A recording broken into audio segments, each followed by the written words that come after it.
Welcome to game 3 of the series. We had a pretty brutal game 1, 45 minutes long with crazy veterancy everywhere, and then game 2, everything fell apart for Paul in just a matter of minutes. And it really comes down to early squad wipes. You just cannot afford to lose a squad early on, or your opponent can just capitalize on that so hard and just swarm you and overwhelm you and crush you. And that's exactly what we saw last game. I know that I said we were going to be looking at a great opportunity of how Tank Hunters was overpowered against Command of West. I don't know if we really saw that though, if I'm being completely honest. The PTRS was not changed against the Puma at all. This patch, it performs exactly the same against the Puma as it always has. So last patch, I'm pretty sure we would have seen pretty similar performance from the PTRS, because the PTRS barely even really affected Paul's infantry, except for one engagement that I think I missed over there on the left side. Victory point, where some Folks Grenadiers might have got wiped. I don't know, though. I don't know. I still am not sure I'm convinced. That Puma going down to the PTRS is kind of... That was going to happen no matter what. That's what the PTRS is for. Puma practically dove straight into those things, so... I don't know. I'm not sure I'm sold on that premise, but either way, Tank Hunter Tactics did win a 13-minute victory. That's a fact. There's no disputing that, so... Either way, we will see that Sib has faction selection for Game 3, and he has chosen to play as Soviets for the Ace game. Paul playing as Osther in the north. He's switched out of his normal Command of West pick into Osther. Osther's a lot stronger this patch, received a lot of various buffs, so... See what he chooses to do. We know he loves mechanized assault. We've seen him make great use of the Stug E before. Curious to see what's going to happen this game. Going with 3 Grenadier opening, taking a little bit of building control over here on the right side, engaging some conscripts slowly in this building. As far as windows, I see 2 windows that can fire on this building here. Meanwhile, this building appears to have 4. Yeah, all 4 Grenadiers are firing back on these conscripts, I believe. Right? Yes.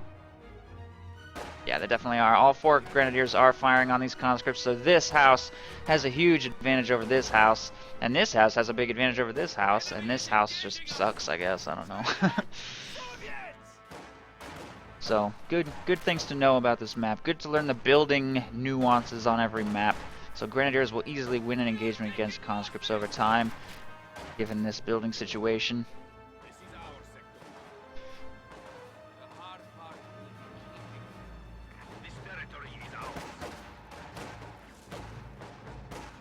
And a couple of squads are going to work on the fuel point over here on the right side.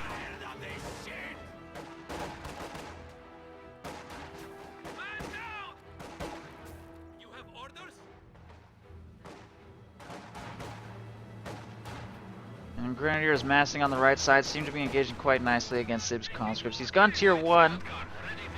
Tier 1 from Sib, and he's throwing a combat engineering squad in there, continuing to try and work on the right side a little bit.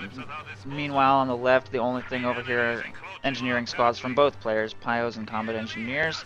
M3 will easily be able to push those away if it chooses to do so. Looks like it's hovering towards the center, though, waiting for a flamethrower to finish upgrading. And when that completes, he will be able to go in, try and make a play against Paul's infantry.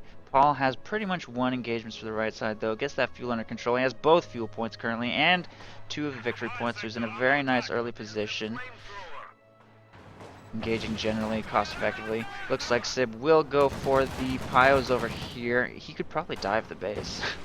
If he decides to dive the base, I don't know. This machine gun layering right here might make that dangerous. Tries to squeeze through. Looks like we're going to see this Pyo squad wiped. And he manages to get in easily enough. Still has a decent pool of health on that M3.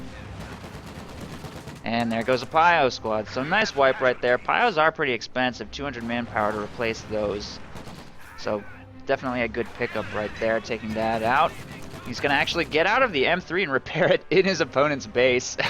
Which makes sense because he's got to try and get out of here safely, and he needs a decent amount of health to do that. There's still engagements happening in the center of the map. Grenadiers still doing quite well by keeping them close together. He can win against conscripts, and he needs to be careful not to retreat, by the way. If he retreats one of these extremely low health squads, it'll probably die. He's just going to pressure the scout car out of his base with a freshly fielded Grenadier squad right here. And there goes Sib. Going to leave the base. M3 gets a nice kill right there. Whoa! That damage from the Grenadiers! Wow! That went down to small arms fire so quick. He definitely needed to take a slightly different route out of the base right there. That was not what I was expecting to happen. That thing's health disappeared instantly.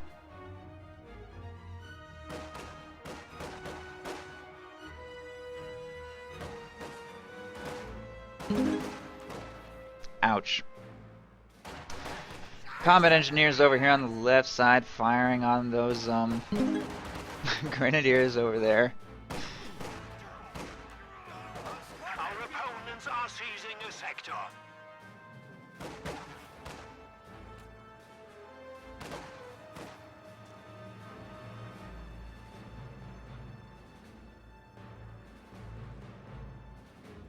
You guys, listen to me if you want to live. Enemy forces are securing our territory. Conscripts oorahing behind that machine gun over there. We'll force a retreat from that MG42. There it goes.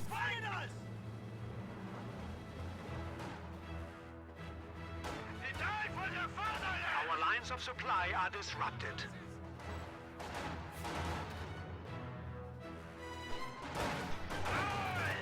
Guards take up a position in this building.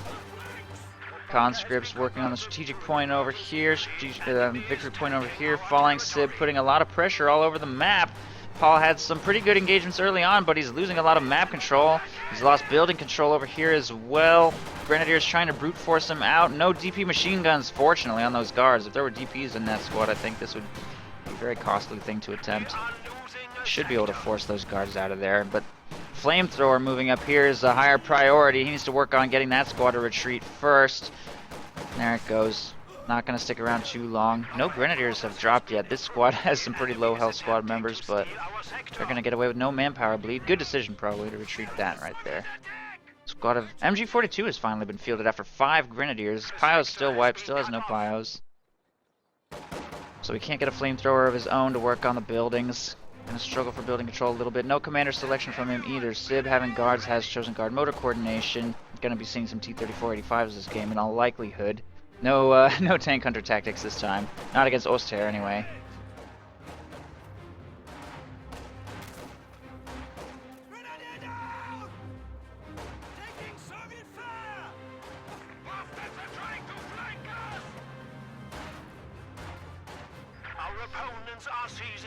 Conscripts taking control of the left side. Fuel, meanwhile, over here.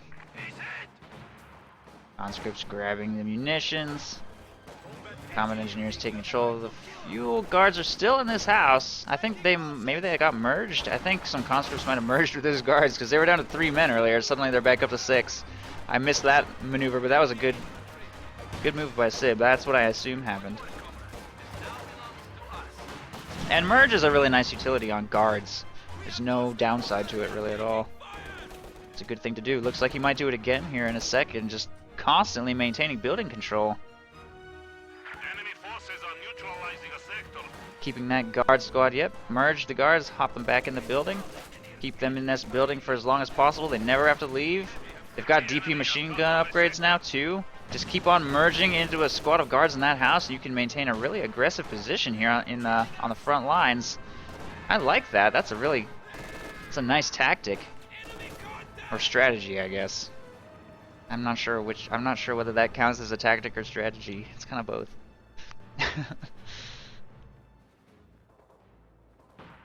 Conscripts retreating over there from the right side, and combat engineers making their way over there to get territory under control. Sib has very, very strong map control right now. Paul is struggling to break this containment. Again, a flamethrower would probably go a long way. Looks like these guards are going to leave the building for now. Man, get back inside. I guess he's not sure what he wants to do.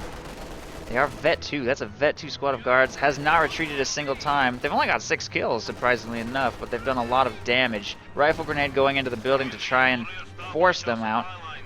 And didn't really do that much damage, in all honesty. Guards are just going to hop right back in. They're down to 4 men. We need more conscripts to arrive to merge. Panzer Grenadiers, however, are guarding the approach while trying to cut off some resources, but we will note that this is not cut off because these 2 points are actually connected just by this tiny little sliver, which I think is intended. So if you hold on to this strategic point and this one, you're still connected to your resources there on the right side. It's not quite that easy to cut you off.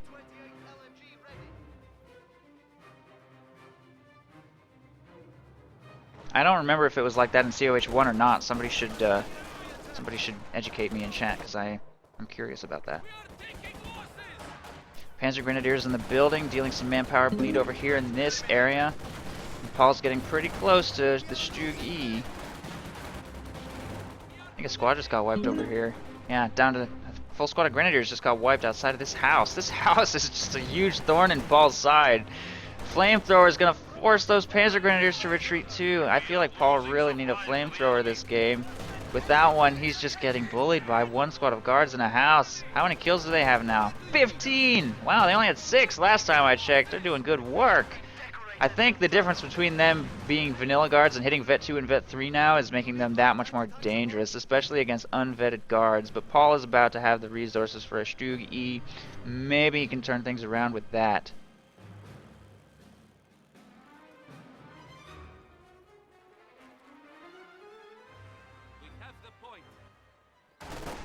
Grenadiers working on conscripts on the left. Late retreat. Not that late. They'll get away. Mines going down here in the road. More guards going up here in the building. Guards working the left side. They need to be mindful of demo charges, but I don't think there's any over here. They're a serious threat. When you see combat engineers alone on the flanks of the map, you really need to keep demo charges and mines in mind. He's gonna hit that one. I need to pull out, repair. Conscripts available in the area. Follow up and guards. PTRS might finish the job right there. It needs to pull back behind the hedge. Barely gets to safety.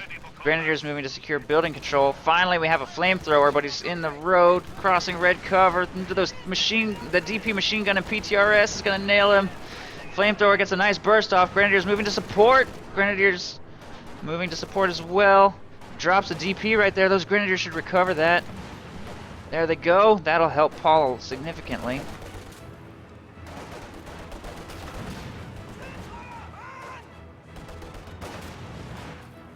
Bio squad retreating. Nice cutoff maneuver here by Paul as he retakes the left side with his Grenadiers and Panzer Grens. That half-track somehow managed to get away alive. He is going to secure building control here and cut his opponent off by taking this strategic point. This will cut off all fuel and munitions income here from the right side. And a Stugi is finally on the battlefield, making its way to the front lines. Let's see if Paul can turn the game back in his favor. He's doing pretty well for map control. Nice timing on that. Beautiful timing on that field gun. That timing could not have been better. It hits the field in the exact position it needs to be at the exact time that that Stug arrives. That is amazing timing. Nice play by Sib to prepare for that Stug. I can't even believe that. I can't even believe that that field gun was right there at that exact moment where it needed to be. Beautiful. MG42 in the building. Grenadiers taking control of that victory point over there on the right side. Grenadiers will be forced away by a high explosive barrage with conscript support over there. Conscripts retreating from some Panzer Grenadiers still on the Soviet flank. They're gonna have a pretty strong impact over here on the left side. Just wounded conscripts and a field gun. Mere playthings for a Panzer Grenadier squad at full health. So that field gun needs to be kind of careful. Sib has lost total control of the map. Cut completely off. Paul is also cut completely off, by the way. Nobody holds any territory at all. The entire map is flashing. It's just chaos. Just utter chaos. Look at their incomes. 11 and 7 to 47 and 29. Oh, well, I didn't catch it. He just retook his cutoff. I kind of wanted to see what their incomes were before he restored his cutoff control. Stug's getting very aggressive here against that field gun, taking it on frontally, and they clear it with some really lucky hits. Wow, what was that?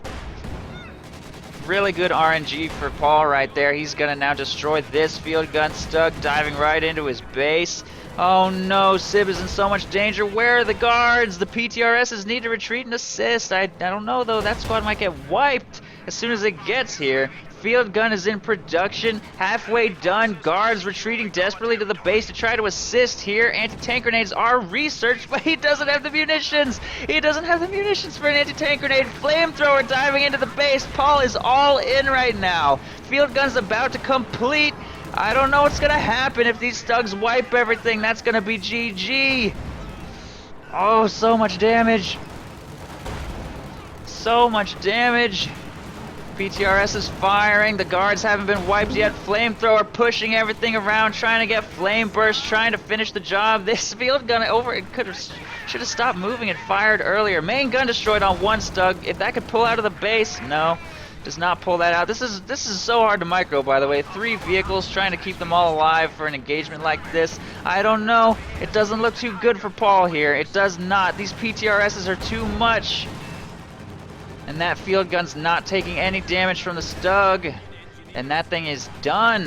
Sib loses almost nothing, in fact. I don't even know if he lost a single full squad.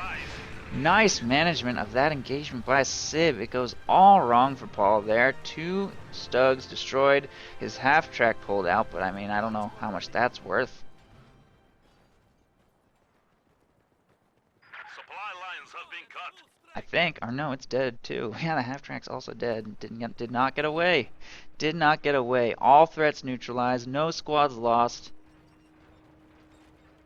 Terrible engagement for Paul. He's now going to be forced to contend with his opponent's T-34-85s at a significant fuel disadvantage. It's going to be quite difficult for him to muster what he needs to get a Tiger out. The fuel's going to take a long time to come in.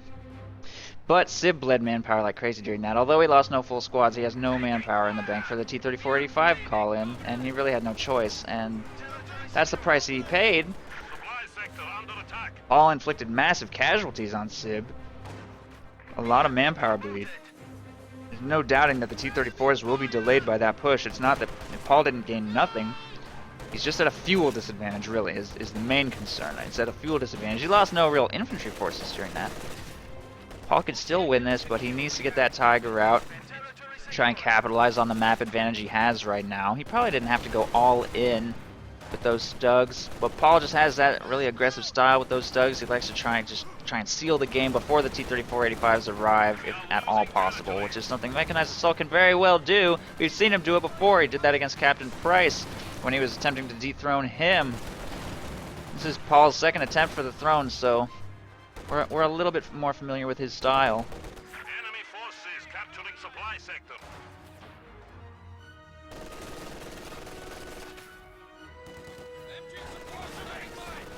MG42 on the left side working on those conscripts. Field guns just kind of rotating around right now for doing backcapping. That's the most a field gun can do when all vehicle threats have been destroyed. Good use of that field gun to get some strategic points recaptured, and the map is starting to even back out and look kind of the way you'd expect it to. South half turning blue, north half turning red again. As Grenadiers play a little bit more conservatively. Conscripts moving up to take control of this house. Grenadiers rotating around looking for opportunities as well.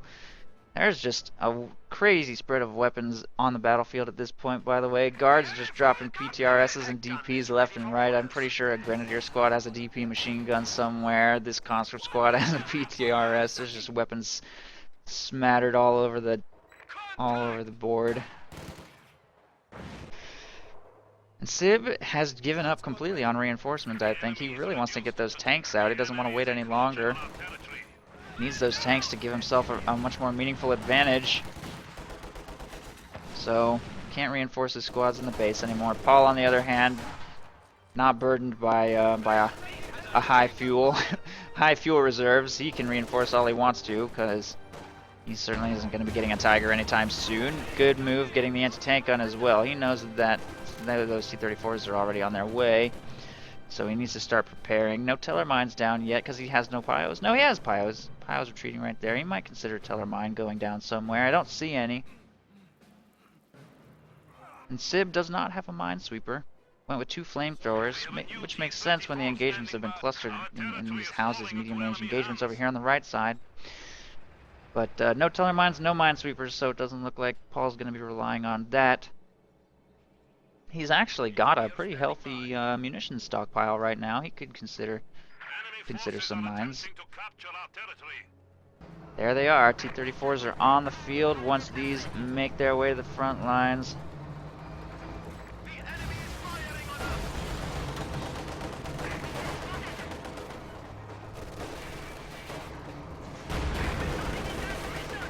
T-34s get hit by a Panzerfaust AT gun moving to support. If that AT gun gets circle strafed, it's going to be in a lot of danger.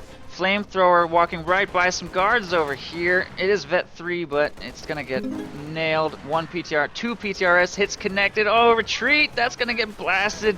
That is a late retreat. PTRS, or just a regular rifle shot can finish the job.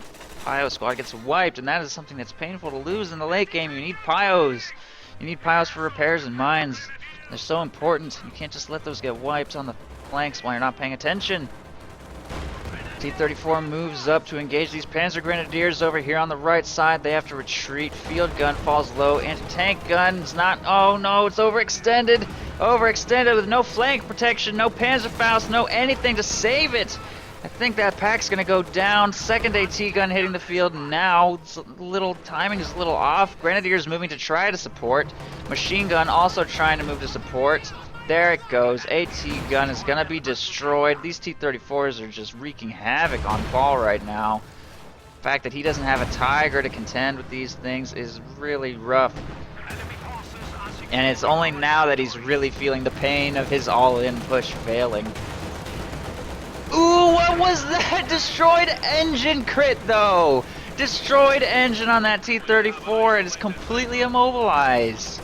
This one's almost dead. We might see another Panzerfaust here in the south if Paul wants to. It wouldn't be destroyed, though. Maybe that would be a waste still. Unbelievably bad luck for Sib right there. That's a 5% chance of that happening. And then it's basically just a dead tank. It doesn't look like there's anything he's going to be able to do about it.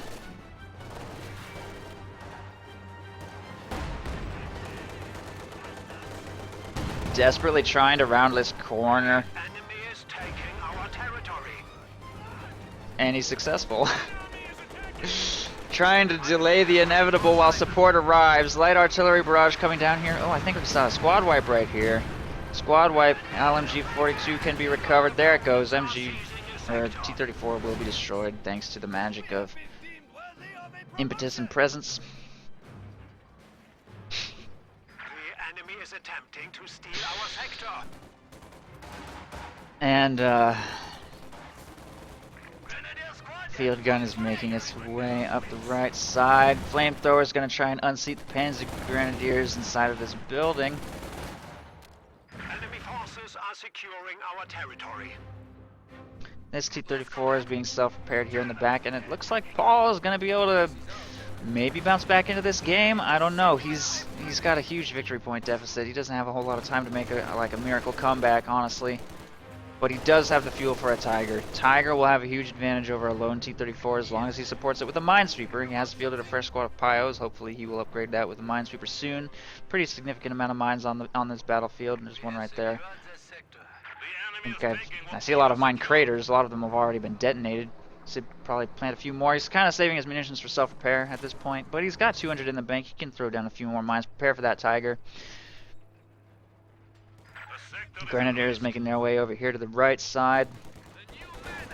MG-34 in the building, contending with some guards. Grenadiers moving to support over here as well. Paul has completely exhausted all of his munitions. Purchasing a Panzerschreck upgrade. Interesting. We'll retreat these piles away from a T-34, harassing over here on the left. Paul trying to slow down the victory point clock. Trying to get this victory point over here on the right under his control.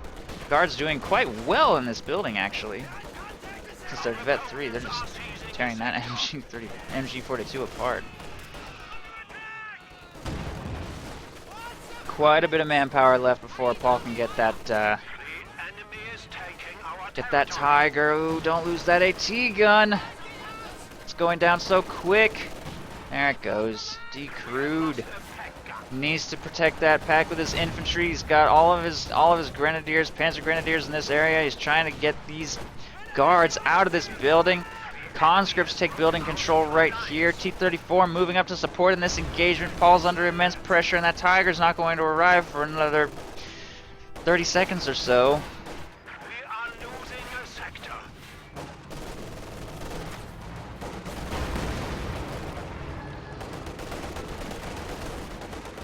The territory is out of contact.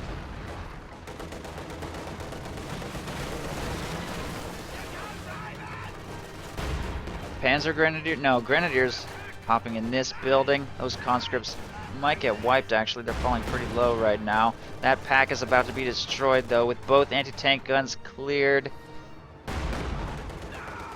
That Tiger's gonna struggle. A lot of manpower bleed here too. Engine damage on the T-34 in preparation for the Tiger. Here it comes. I think. There it is. Tiger on the field. Only 50 points now remain for Paul. If he doesn't make something happen for the victory points right now with that Tiger's support, we're going to be looking at the end of the game. Repairs are too quick on that T-34 and its engine will be repaired. No munitions from a minesweeper on the Pios. If that Tiger goes in aggressively, it will be going in blind.